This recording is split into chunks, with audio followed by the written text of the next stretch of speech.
Olá, pessoal, como vai? Para quem não me conhece, eu sou Jéssica, mãe da Sofia e do Pedro, esposa do Thiago. Estou gravando esse vídeo no dia 4 de junho de 2024. Hoje completa um ano que nossa vida deu uma reviravolta. Eu decidi que faria um vídeo para explicar melhor a situação, porque durante um tempo muitas coisas aconteceram, muitas pessoas se questionaram, me perguntaram o que a Sofia tem, o que aconteceu com a Sofia, e às vezes eu respondia, na medida do possível, aquilo que a gente estava passando naquele momento. Eu nunca expus abertamente todas as coisas que aconteceram, porque, primeiramente, sim, foi um período que muito difícil.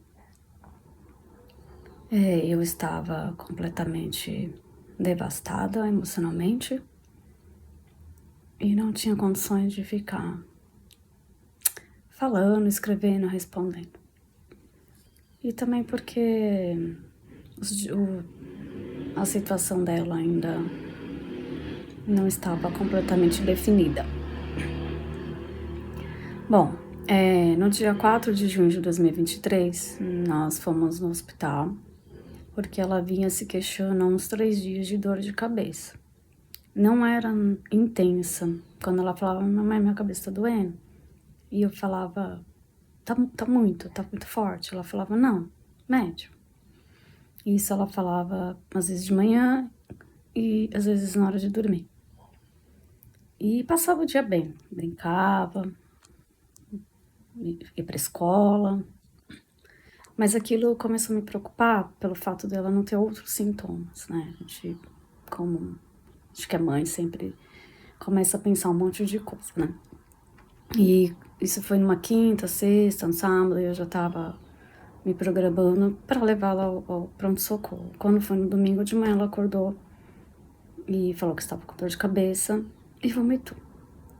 Que aí nós decidimos ir ao pronto-socorro. Chegando lá, a médica foi muito atenciosa, nós fomos no Hospital Samaritano. E ela disse, dor de cabeça é difícil, né? Pode ser muitas coisas, então nós vamos fazer todos os exames possíveis para investigar. E começou pela tomografia e faria coleta de exames, né, de sangue para investigar alguma meningite, alguma coisa assim. Na tomografia já apresentou que ela estava com hidrocefalia, né, com um excesso de líquido na cabeça. E já imediatamente ela contatou o neurocirurgião, que eles não ficam de plantão, né? E nós já ficamos ali num leito, isolados, né, ela em jejum, até porque poderia ser algo viral. E algumas horas depois, o neurocirurgião chegou, Dr. Matheus, e explicou que ela estava com a hidrocefalia e que esse quadro normalmente é causado por uma obstrução. Poderia ser algo viral, bacteriano, enfim, mas seria mais difícil. Naquele momento, ela precisaria de uma cirurgia de emergência para tirar aquele excesso de líquido que estava causando um aumento da pressão intracraniana, é algo grave. E explicou que eles colocariam uma válvula, uma derivação ventrículo-peritoneal, que ela ela vai de dentro do cérebro, do ventrículo, até a região do peritônio. E aquele líquido vai sendo jogado ali constantemente, para que isso não aconteça novamente. E, enfim, ele explicou que seria algo para a vida, né? Enfim, que seria a solução naquele momento e que eles tinham solicitado, inclusive, uma ressonância naquele mesmo momento para tentar investigar a possível causa da hidrocefalia. Ela fez a ressonância E foi visto uma imagem, né? Uma lesão na região dos tálamos, que é uma região mais profunda do cérebro.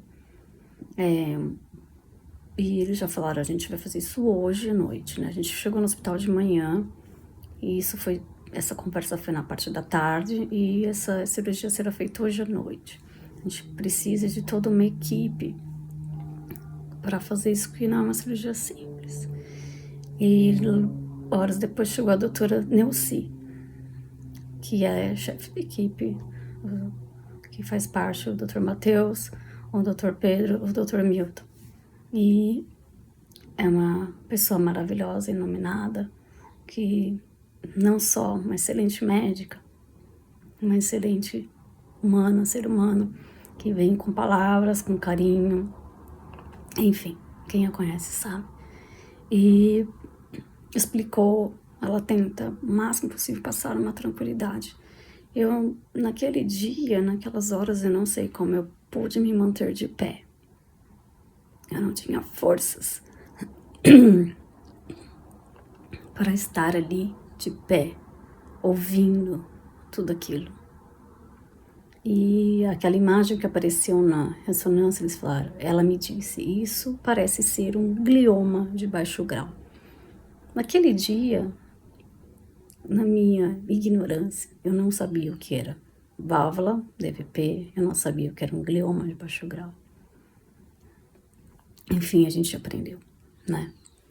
E que o glioma é um tumor cerebral e de baixo grau, teoricamente, é um tumor que pode ser até, de certa forma, considerado benigno, que ele pode ficar ali a vida toda.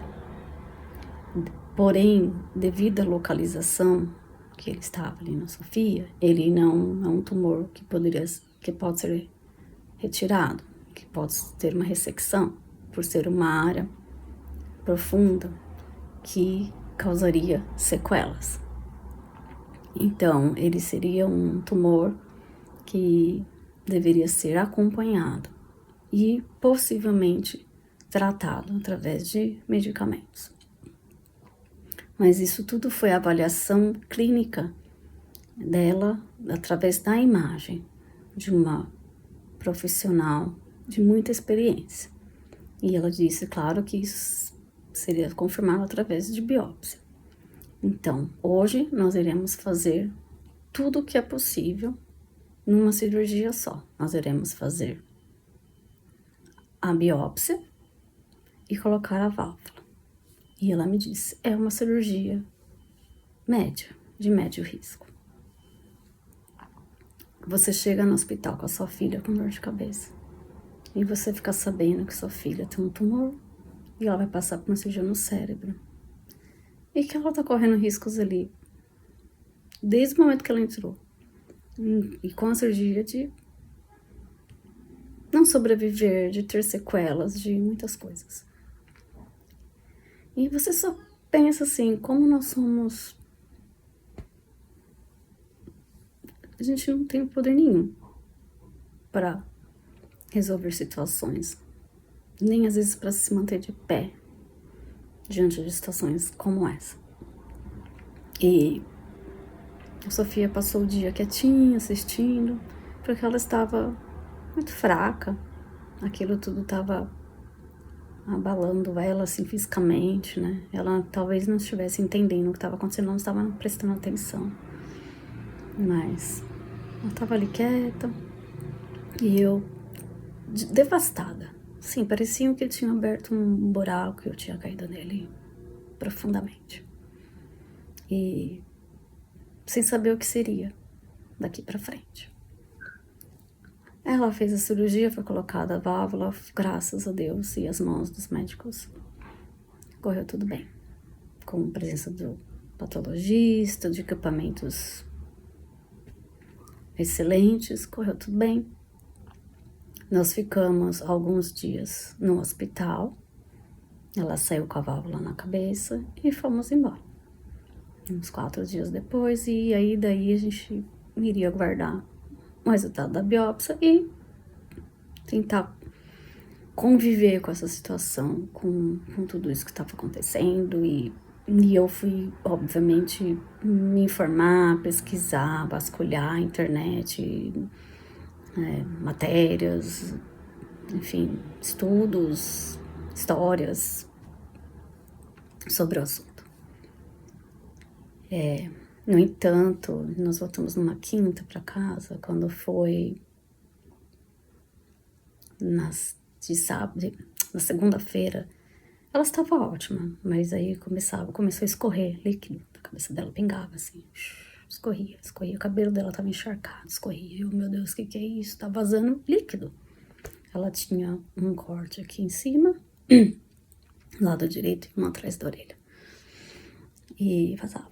E eu na barriguinha que eles fazem também, e vazava aquele líquido. Nós fomos pro hospital achando que seria algo resolvível ali em horas, né? Mas, não. A gente precisa fazer a regulagem, vamos internar e blá, blá, blá. No fim, nós acabamos ficando aí mais quase um mês. Por quê? O líquido não parava de vazar. E aí eles entraram com antibiótico para evitar que elas estavam correndo um alto risco de infecção, porque estava vazando o líquido encefalorraquidiano, líquor, pela cabeça. Entrar uma bactéria, ela tem uma meningite grave, enfim. E então ela precisou ficar e já entraram com antibiótico, com corticoides, tentando tratar isso, enfim, foram várias suposições do que estava acontecendo. E, enfim, não vou ficar entrando em detalhes para não demorar muito, mas refizeram a sutura, o corte, né? A cicatriz cirúrgica aqui, daqui, depois começou a vazar por trás da orelha, fizeram por trás da orelha, depois voltou a vazar aqui. Então parecia assim, se tampa aqui, vaza ali, se tampa aqui, vaza lá. E aquilo parecia que não tinha fim. E até que depois de uns 10 dias, não sei, o doutor falou, doutora Neuci estava em viagem, em congresso, estava no Brasil. Ele falou, doutor Matheus, eu vou tirar essa DVP porque ela tá correndo um sério risco de uma infecção. A gente não conseguiu controlar. A gente vai ter que tirar. E nisso foi tirada a DVP e colocada a DVE, para quem conhece, que é externa, que é muito difícil. Ela precisou ficar na UTI, porque a DVE precisa ficar na UTI, que é o catéter, ele é colocado para fora do cérebro, né? Em vez de para dentro, ele fica para fora e cai o líquido num compartimento. E ela precisava ficar praticamente o tempo todo deitada, por conta do ângulo, né, da saída do líquido. E claro que a gente conseguiu manter ela sentada em alguns momentos para manter o ângulo, mas foi uma fase muito difícil, porque é uma criança muito ativa, que fica ali com aquilo na cabeça, era uma coisa na cabeça, era o pique, né, no braço, um monte de fio pra todo lado, e ter que ficar ali naquela situação, aquilo tava abalando muito a vida nossa, emocionalmente, fisicamente, e correndo sérios riscos de um monte de coisas, de infecções, mas assim, ela ficou bem fisicamente, ela estava mais fraca, pelo fato de estar passando por tudo aquilo, recebendo muitos medicamentos, até que passou, a doutora Nilce voltou e falou, agora nós vamos tirar essa... Eles precisam de um tempo, né, para ter certeza que não existe nenhuma infecção no organismo, no cérebro, enfim, para colocar uma nova DVP. Eles não podem tirar e colocar imediatamente, sem ter certeza que tá tudo limpinho, tudo certo, né. E como um dos exames do líquor dela deu uma alteração, eles tinham que segurar um tempo. E passou um tempo, a doutora Nilce retornou e falou, nós vamos tirar e vamos colocar a outra. Nós vamos colocar do outro lado agora. Deixa eu colocar no lado direito, vamos colocar do lado esquerdo. E vamos ver, vai dar certo. Já fez o que tinha que ser feito, tirou, tomamos os medicamentos. E assim, a gente vai conseguir. Eu tive que fazer uma pausinha aqui e continuar no vídeo. A cirurgia correu tudo bem, foi bem sucedida, graças a Deus, graças à doutora Nilce e sua equipe. A DVP foi colocada no lado esquerdo. Desde então, né, ela continuou com essa DVP, não teve nenhum problema, graças a Deus. Não teve essa questão do vazamento do líquido, que é o que eles chamam de fístula licórica, né, que é o que causou os probleminhas da primeira vez, que precisou ser retirado e colocado a outra DVP. Claro que durante esse tempo que nós ficamos no hospital, foi viver um dia de cada vez, né? Uma hora de cada vez, que é você conseguir vencer os obstáculos do medo, da tristeza, da ansiedade. Tem que ter forças para poder animar a sua filha que está passando ali por esse momento difícil de estar longe dos amiguinhos, da escola. Nas 2 primeiras semanas ainda, quando eu estive no hospital, eu todo dia dava uma corrida em casa para poder ver meu filho, fazer alguma coisa aqui em casa e voltava. Mas quando ela precisou ficar e retirou a DVP e ficou com a DVE, eu não quis mais retornar para casa, porque não era fácil. Cada vez que ela precisava ir ao banheiro, por exemplo, eu tinha que tomar muito cuidado, né, com a manipulação ali do equipamento. Tinha que levar os suportes dos medicamentos e da DVE. E ela estava mais sensibilizada sempre, ele sempre foi muito apegado a mim, então tudo ela queria que eu que fizesse. Então, desde as coisas maiores, as menores, tinha que ser eu. Até para, sei lá, trocar um curativo, tinha que ser eu.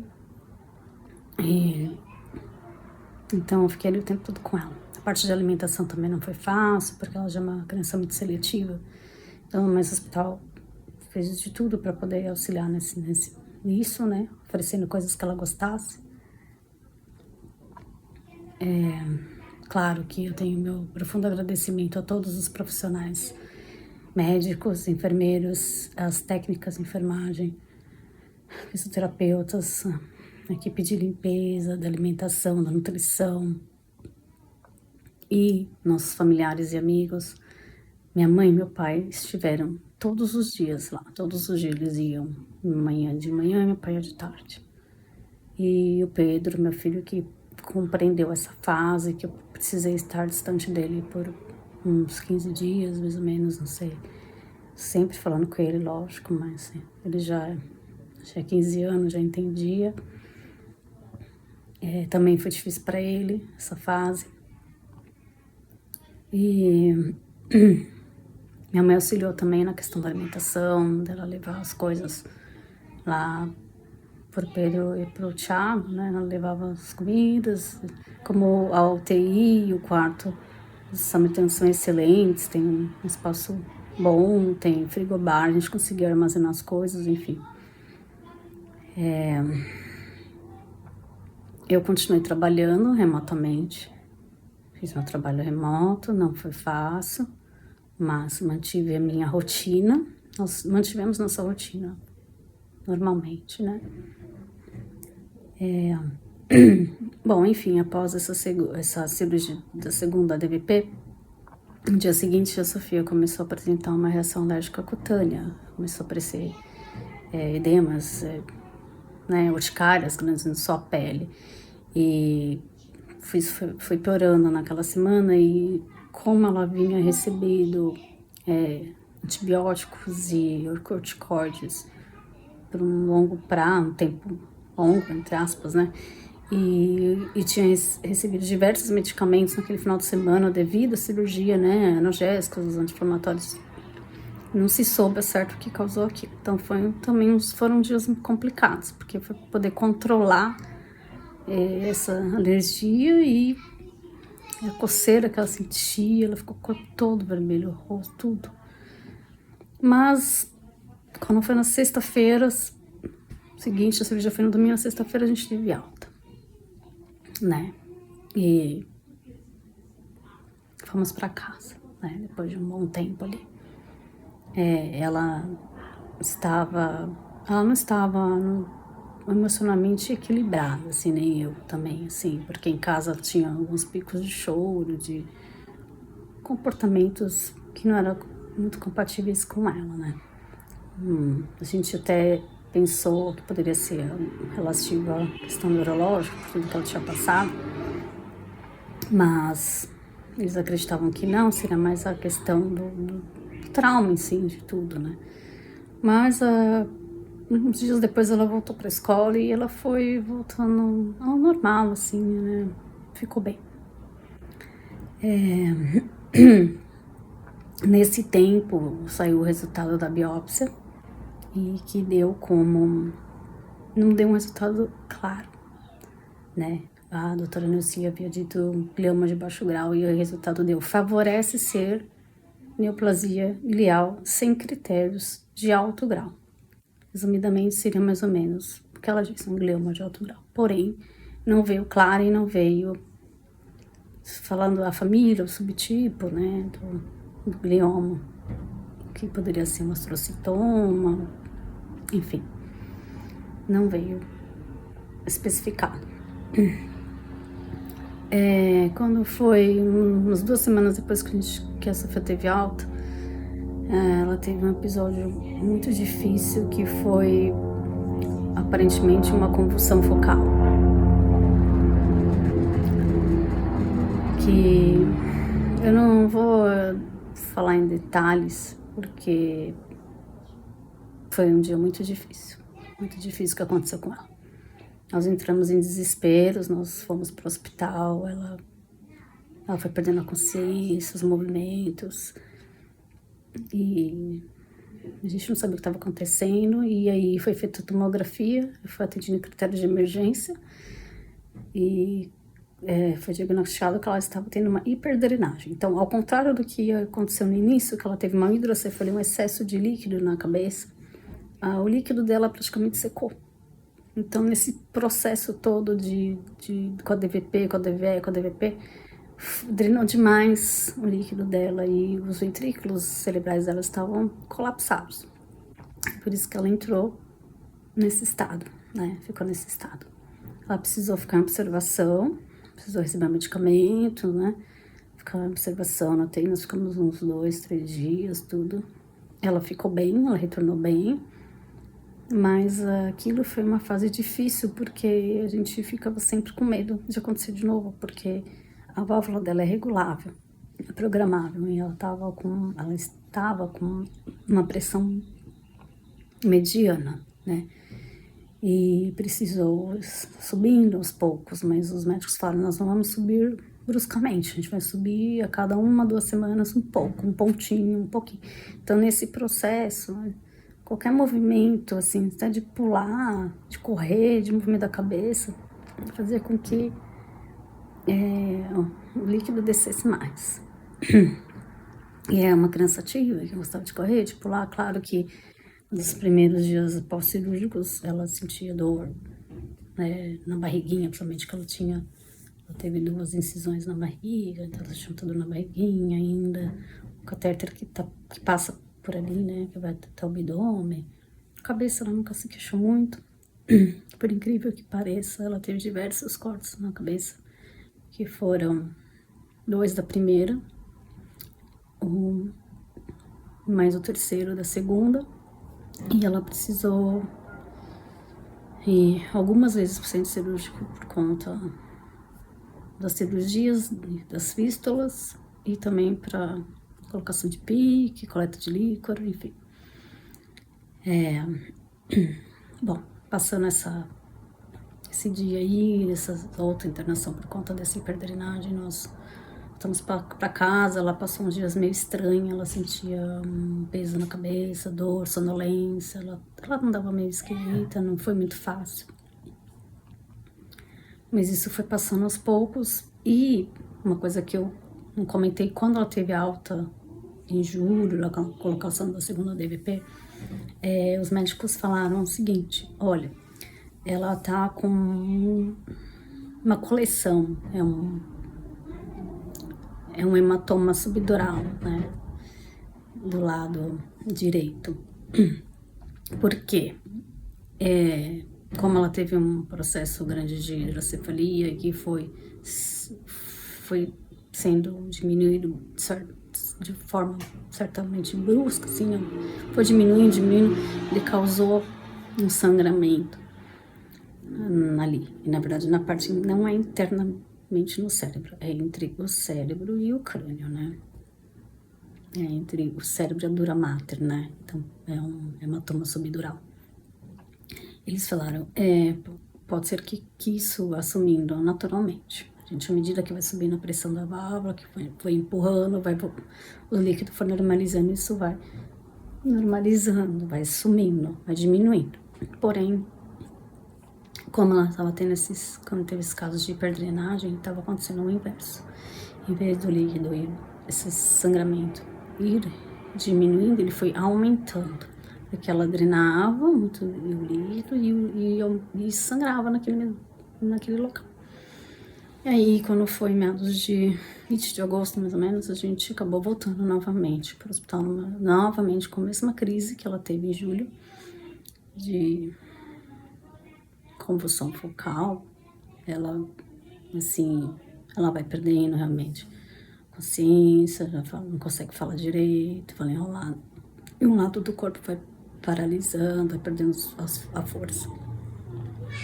E novamente. E aí a gente pensou de novo, eu tô tendo hiperdrenagem, só que mais do que isso, o hematoma tinha aumentado muito.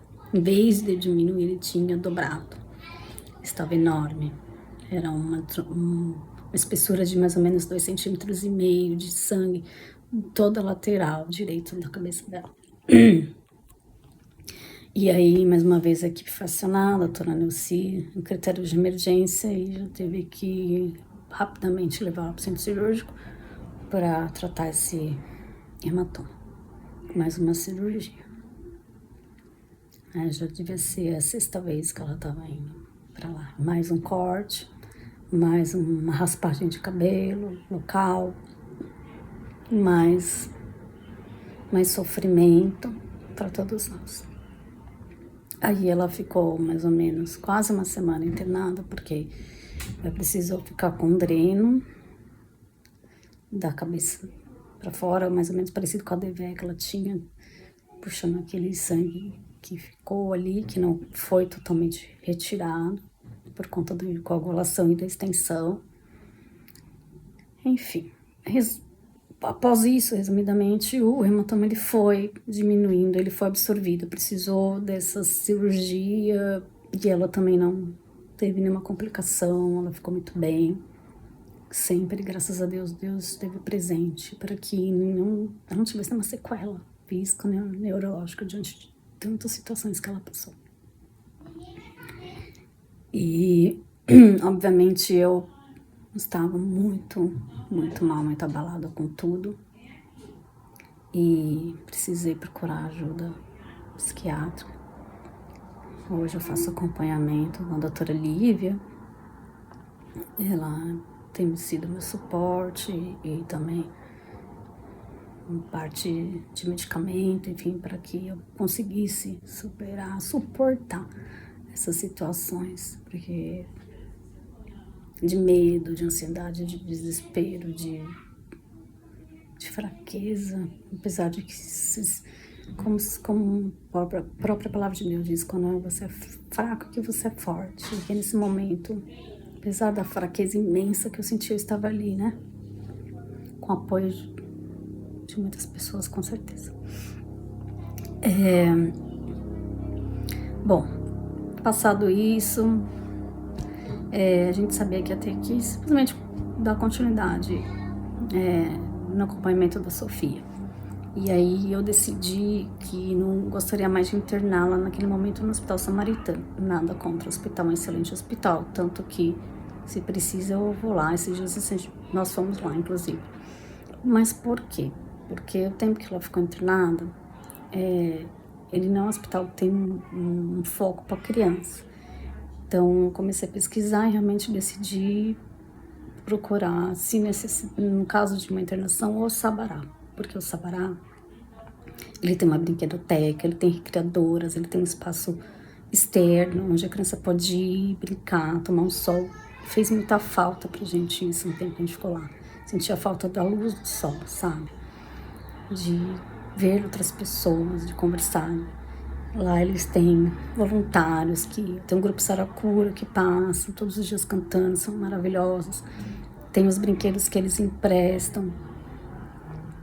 Como eu falei, tem a brinquedoteca, tem os voluntários que se vestem, tem as moças que vão lá no quarto para poder brincar, jogar. Elas trazem kitzinhos que elas mesmas montam, de joguinhos. Tem o Canterapia, que são os cachorros que passam de sexta-feira, que a Sofia adora, ela ama cachorro. Tem muita coisa bacana que para uma criança que fica um tempo no hospital, ela precisa disso emocionalmente, ela precisa desse contato, dessa situação, não simplesmente ficar num quarto, né? E por isso que eu decidi mudar. E como a equipe da doutora Neuci, ela não atende de forma ambulatorial no Sabará, né? Somente de forma emergencial no Samaritano, eu precisei procurar uma outra equipe. Então, procurei uma equipe que pudesse atender no Sabará e, no caso de uma necessidade de internação, nós já tivéssemos essa equipe lá. E aí foi quando nós passamos a passar em consultas com o Dr. Rodolfo, que é da equipe do Dr. Fernando Gomes, neurocirurgiões, né? E ele solicitou uma nova internação para a Sofia em outubro, mas apenas para conhecê-la melhor, pegar o caso, conversar, fazer exames e juntar uma equipe médica. E aí foi um tempo até que para ela foi super bacana, porque ela brincou muito, ela se divertiu muito. Foi mais para fazer alguns exames, fazer uma nova ressonância, para ver como estavam as coisas, ou eletroencefalo, alguns exames e poder conversar, né? Só que aí, nesse momento, não foi um momento muito fácil, porque entrou já a equipe de oncologia, que nós não tínhamos ainda. E essa equipe veio com um olhar diferenciado, apesar da biópsia ter saído daquela forma, né? Eles enxergavam que, na verdade, o que ela tinha era um glioma de alto grau, agressivo, e que ela precisaria repetir a biópsia. E para mim foi muito difícil. E não só repetir a biópsia, desculpa, mas rever as lâminas da biópsia já feita. Então nós solicitamos o material para o Samaritano. O Hospital Sabará trabalha paralelamente junto com o Hospital AC Camargo nessa parte de oncologia, né? E as lâminas foram encaminhadas para o Hospital AC Camargo, o patologista de lá reviu as lâminas e laudou como neoplasia glial de alto grau. E isso me destruiu ainda mais, porque eu já vinha tentando pegar os pedaços da minha vida, do meu coração, da minha alma. E quando aquilo aconteceu, eu perdi totalmente o rumo da minha vida. Mas eu não me conformava, porque eu falava como que eles falaram que não tinha critérios para alto grau e agora vocês estão me dizendo que é alto grau. E isso começou em junho, nós estamos em outubro. Eu sei como que é como age um glioma de alto grau, porque nesses 4 meses, eu não tenho anos de medicina, mas nesses 4 meses eu me afundei em ler sobre o assunto, histórias, e vi vidas sendo ceifadas por causa desse maldito tumor. Bom, nesse caso, eles falaram, vamos fazer uma nova biópsia.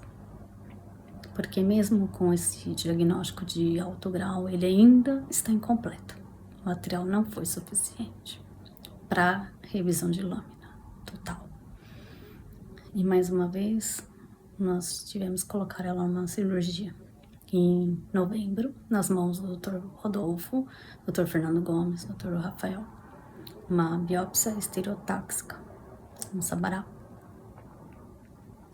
E, mais uma vez, com medo do que pode acontecer nessa cirurgia, as consequências. Mas a gente sempre colocou a vida dela, a nossa vida nas mãos de Deus.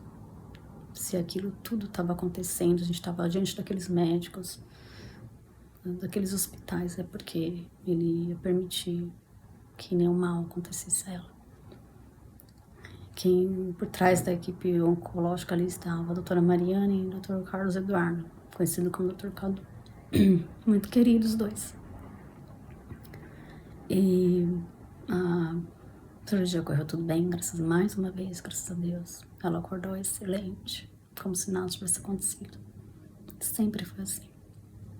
E alguns dias depois que veio o resultado da nova biópsia, apresentou como não há neoplasia. E não falou que tinha glioma, não tem nada. E aí o Dr. Rodolfo disse, nós ficamos surpresos com o resultado.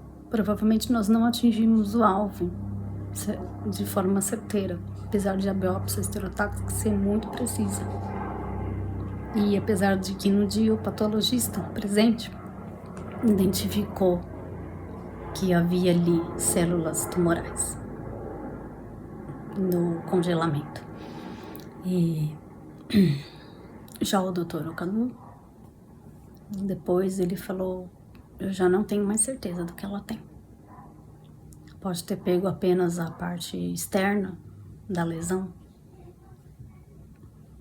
O fato é que a gente não tem mais certeza. Mas pulei também uma coisa. Entre a revisão de lâmina e essa nova biópsia, no mês de outubro, quando já saiu o resultado de alto grau, eles já encaminharam a Sofia para tratamento quimioterápico e radioterapia. Nós já havíamos, no caso, o Thiago passado por consulta com o Dr. Shen, radioterapeuta, para já preparar a agenda, liberação do convênio para ela iniciar a radioterapia durante um mês. Seria diariamente, não dias úteis. Já passou as consequências de tudo aquilo, os riscos, enfim. Já havia solicitado também ao convênio um medicamento quimioterápico, que é o Temodal. Tudo isso já era certo na vida dela. E aí minha psiquiatra já até aumentou a dose do remédio, tudo, que eu já estava muito abalada. Precisei de um afastamento do trabalho por um mês, porque eu não tinha mais condições nenhuma diante desse cenário, que a gente sabe que um glioma de alto grau, inoperável, tem baixas chances de cura, humanamente falando, através da medicina. E o Dr. Cadu ainda falou, nós vamos trabalhar pela qualidade de vida dela.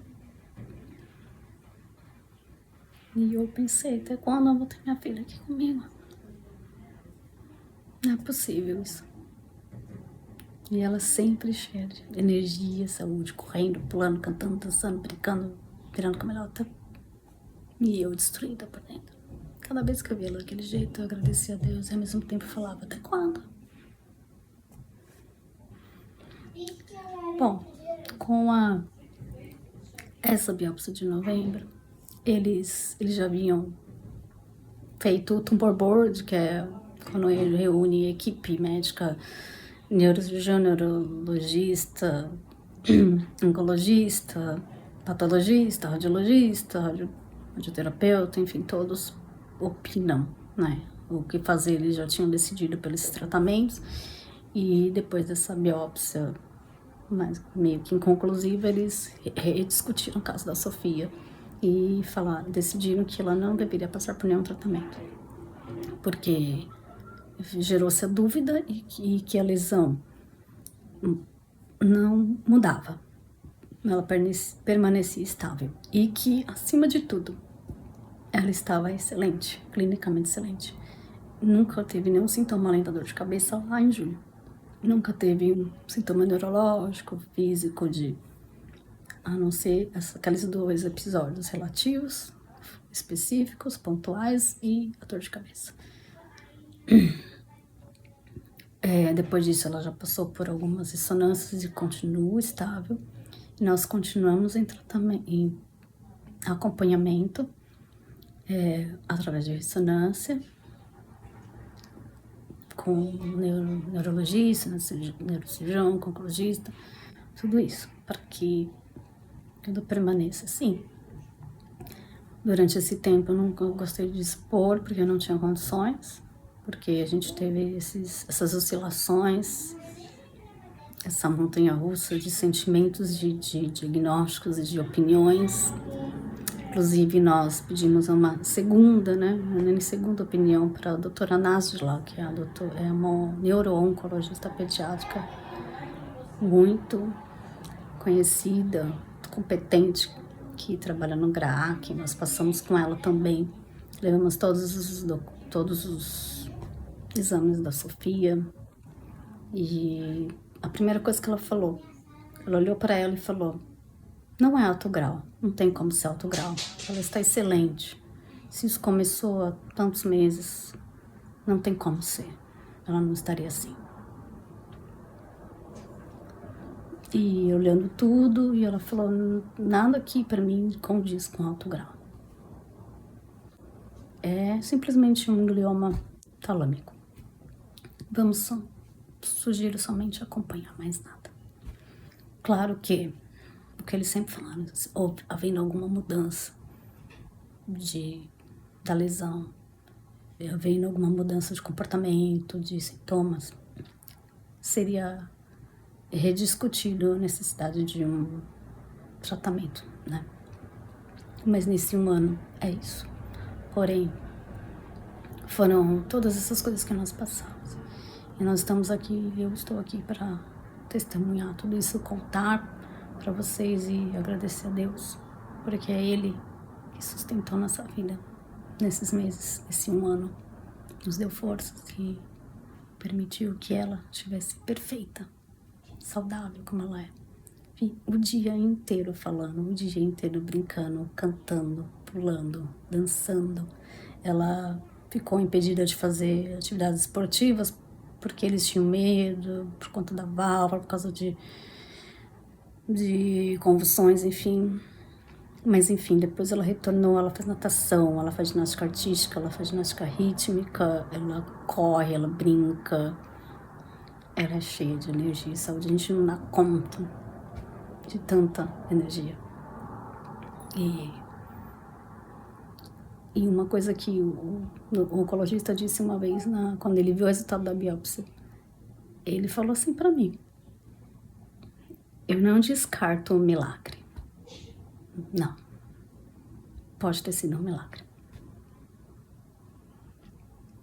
E esse é o Deus que nós vivemos. E o que aconteceu foi um erro médico, foi um milagre, foi uma cura. O fato é que Deus esteve conosco esse tempo todo. E eu venho aqui agradecer e pedir que Ele continue abençoando a vida da Sofia, da minha família, dos meus pais, de todos que estiveram orando por nós. Obrigada por tudo. Amém.